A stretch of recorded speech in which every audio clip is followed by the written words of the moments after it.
Presencia a todas las delegaciones de los países que configuran la OTCA, Organización del Tratado de Cooperación Amazónica. Están aquí todos presentes. En este esfuerzo por construir una propuesta común,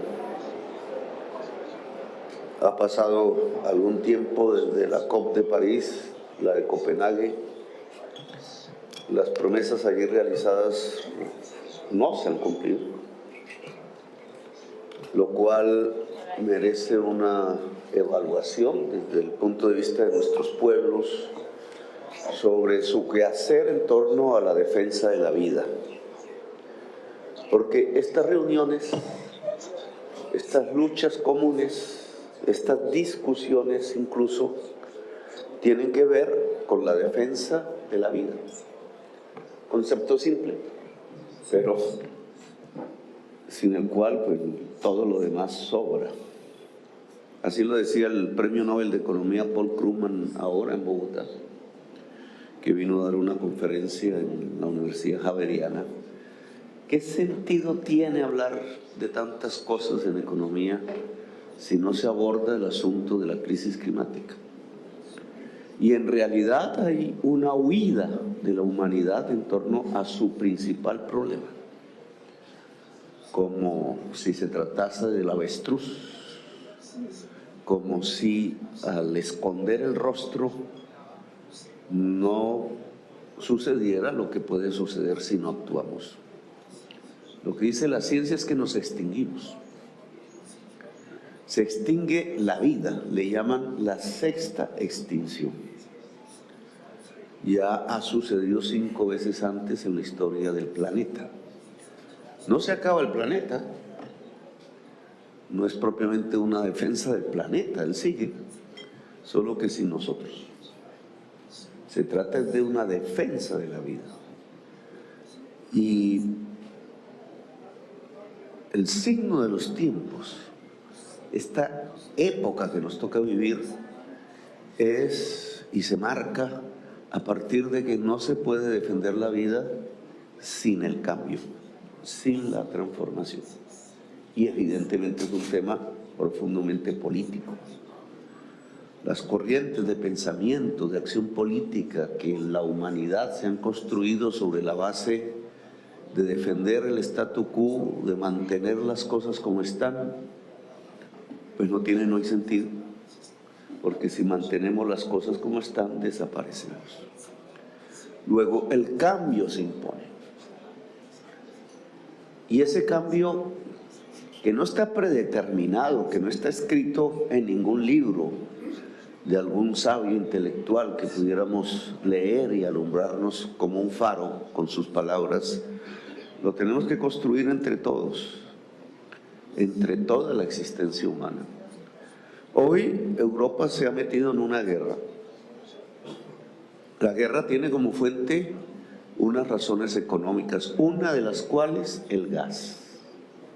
Las guerras que hemos visto en el siglo XXI una y otra vez, sobre todo en Oriente Medio, tienen como origen el petróleo. Y la humanidad sabe que sobre el petróleo, sobre el carbón, del cual somos Colombia el 5º exportador mundial, y sobre el gas solo se puede construir la sexta extinción de la vida, es decir, lo contrario al desarrollo, es decir, nuestra destrucción. A menos que la ciencia esté equivocada, y ningún progresismo podría desligarse de las conclusiones de la ciencia, porque si no sería profundamente irracional, y el pensamiento irracional solo lleva a los fascismos, que es lo que estamos viendo ascender en Europa, en Norteamérica, en el mundo. Nosotros tenemos que ser profundamente racionales, no sin dejar la pasión, no sin dejar los sentimientos, la fuerza de la vorágine que se escribió en estas tierras. Cuando alguien dijo, José Eustacio Rivera, Antes de conocer mujer alguna, jugué mi corazón al azar y me lo ganó la violencia.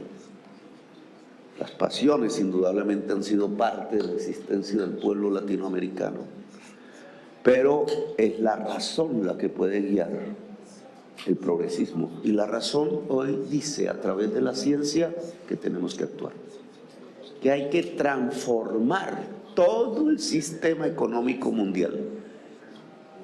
Imagínense en ese reto, pareciera escrito a fines del siglo XIX.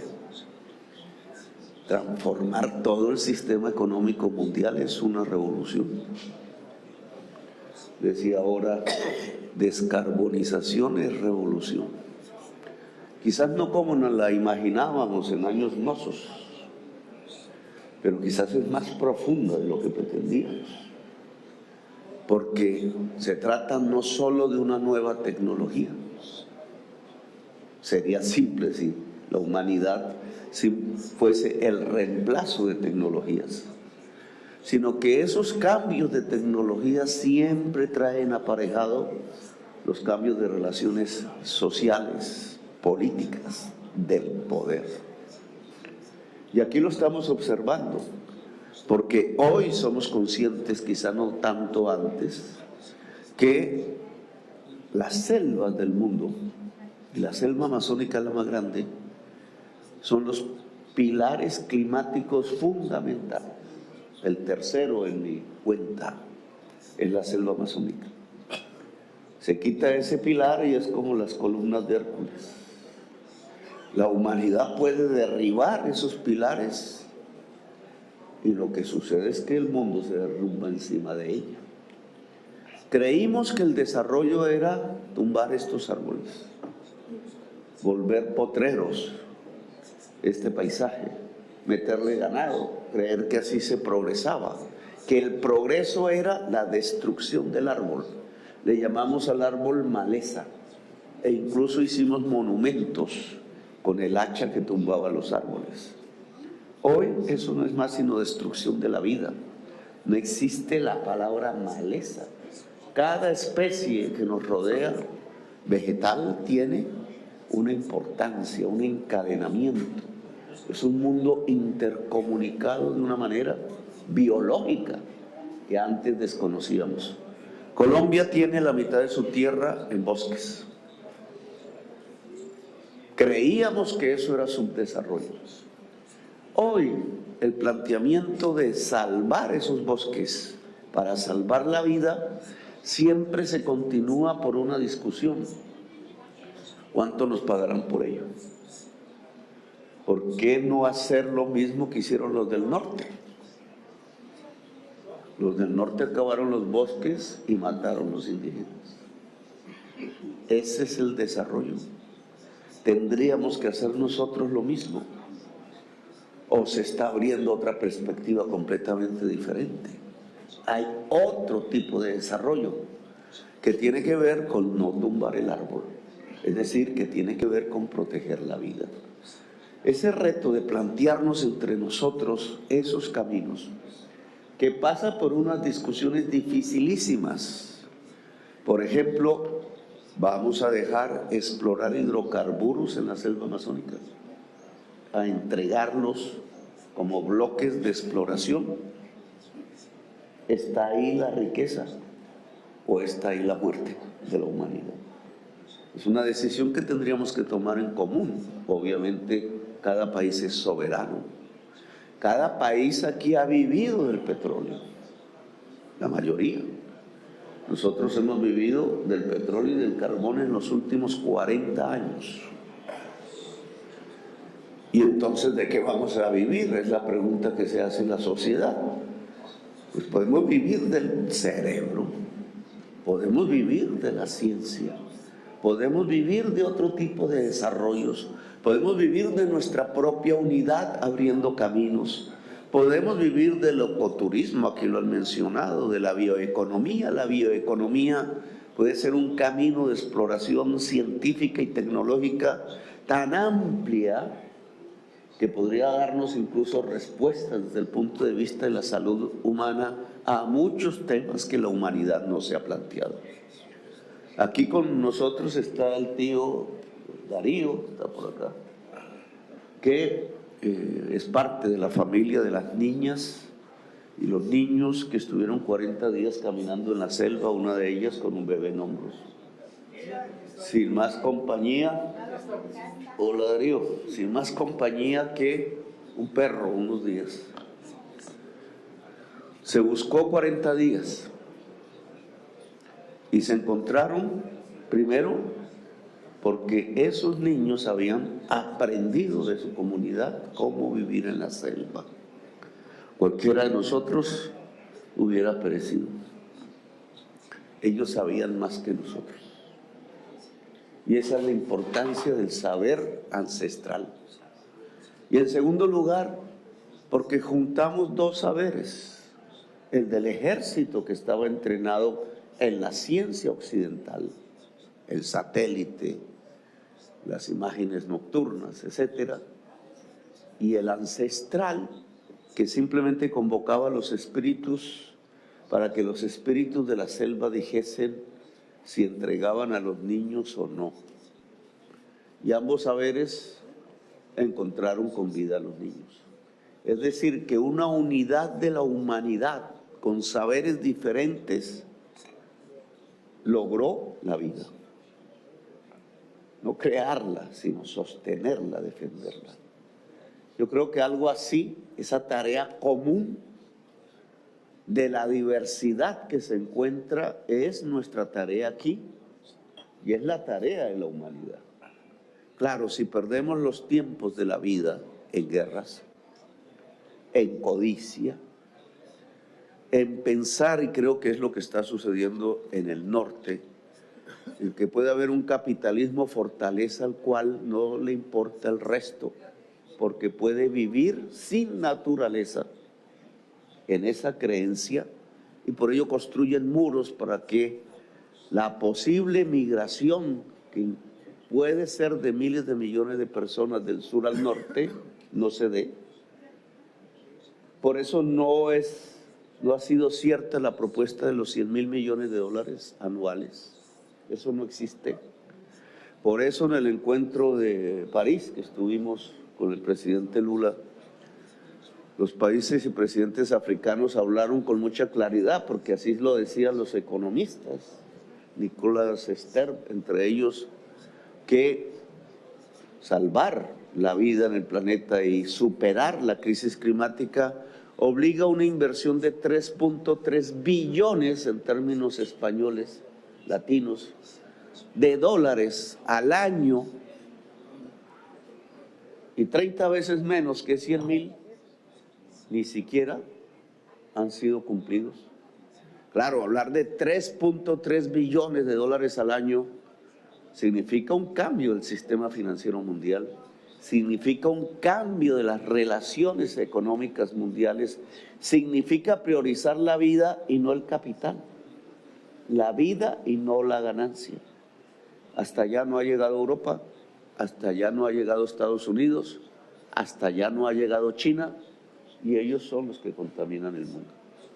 Si no llegan a ese pensamiento, el cronómetro del reloj marca el final.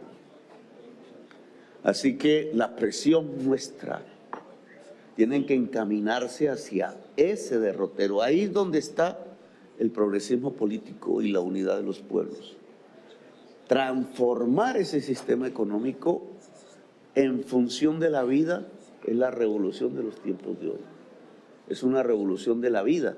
Aquí estamos rodeados de esa revolución. Esta es la capital, la selva amazónica, porque es la explosión de la vida. Colombia ha logrado en este trimestre, según las estadísticas, detener en un 76% la deforestación. Es una cifra importante por el tamaño, comparado este trimestre con el trimestre del 2022. Para lograrla hubo que hablar con grupos armados, y una de las conversaciones centrales era no deforestar. Es decir, que en cierta forma la paz está comunicada con la vida, y era obvio con la posibilidad de defender la selva. Hubo que hablar con las comunidades para estudiar mecanismos en donde su nivel de vida pueda mantenerse o superarse sin tumbar el árbol. Un desarrollo en la selva, no contra la selva. Esas conversaciones tuvieron como resultado esta estadística que podría dañarse, obviamente, no es estable. Reducir 76% de la deforestación en la Amazonía colombiana, poder llegar a cero y poder empezar la restauración de la selva, pues es un aporte que se le puede hacer a la humanidad, que queremos compartir con ustedes porque las ideas de cada país son importantes. Son quizás más importantes que lo que hemos podido desarrollar como ideas individuales, nacionales. Empoderar la OCA entonces en Belém, en la próxima reunión de presidentes, darle el estatus de poder político que necesita, ponerla a hablar en común, tener un discurso en común en la próxima COP que se da en un país árabe y petrolero. Yo creo que son los objetivos que nos tenemos que trazar. Nosotros hemos propuesto cambiar deuda por acción climática. Los 3.3 billones anuales se podrían alcanzar en una parte significante si transformáramos el sistema de deuda mundial a partir de una emisión de derechos especiales de giro, que esta vez sería ambientales en el Fondo Monetario Internacional, cambiando la correlación de fuerzas que hay a su interior, porque esa emisión equivaldría a un plan Marshall de acción climática en toda la humanidad y equivaldría a una reactivación económica, pero ya en otro sentido, que no es la maximización de la ganancia, sino la maximización de la vida, en donde las puras inversiones rentables quizás se queden pequeñas ante la necesidad de enormes inversiones públicas planificadas para mitigar, es decir, cesar el consumo del petróleo y el carbón, y para adaptarnos, es decir, para que la vida en nuestros pueblos pueda resistir el embate del clima hasta que superemos el principal problema de la humanidad, la crisis climática. Así que les agradezco su presencia y nos vemos en Belém de Pará con el anfitrión, presidente Lula, en Brasil. Gracias, muy amables.